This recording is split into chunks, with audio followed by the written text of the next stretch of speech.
अस्सलाम वालेकुम गाइस, कैसे हो आप सब लोग। मैं हूँ फारिया जवेद और आज मैं आप लोगों के साथ सॉफ्ट टच वालों का क्लींजिंग मिल्क का रिव्यू करने लगी हूँ और बताऊँगी तो ये कैसा है।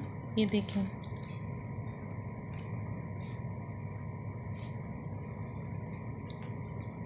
बहुत ज़बरदस्त है। ये मैं इसकी दूसरी बोतल यूज़ कर रही हूँ। ये देखें,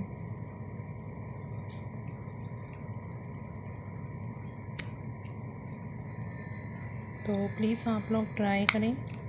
आप इसको रेगुलर भी यूज़ कर सकते हो। तो आप प्लीज़ मेरे चैनल को सब्सक्राइब भी कर दें और लाइक भी कर दें। ये देखें, आप इसको रेगुलर डेली भी यूज़ कर सकते हो। मुझे इससे बहुत अच्छा रिज़ल्ट मिला है।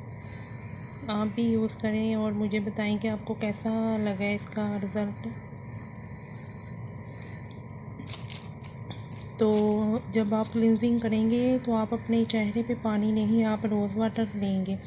चेहरे पे रोज़ वाटर लगा के स्प्रे वाला ले लें या कोई सा भी, तो ले के लगाएं, फिर इसको आप यूज़ करें। बहुत अच्छे और रिज़ल्ट मिलेंगे और आपकी स्किन भी ग्लोइंग करेगी। तो प्लीज़ मेरे चैनल को सब्सक्राइब कर दें और लाइक भी कर दें। अल्लाह हाफिज़।